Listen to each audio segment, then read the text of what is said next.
गणेशाय नमः। एकदन्ताय विद्महे वक्रतुण्डाय धीमहि तन्नो प्रचोदयात्।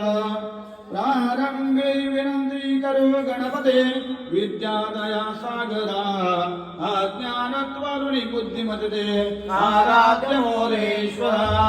चिंता क्लेश दरिद्र दुःखावगे देशांतरा पाटवी हे रंगा गणनायका गजमुखा भक्ता बहुतो शवी। नेत्री दोन हिरे प्रकाश पसरे अत्यंत ते साजिरे माता शेंदूर पाजरे कविवरे दुर्वांकुरांचे तुरे। माझे चित्त विरे मनोरथ पुरे देखोनी चिंता हरे गोसामी सुत वासुदेव कविरे त्या मोरयाला स्मरे त्या मोरयाला स्मरे। गणपती गजानन महाराज की जय।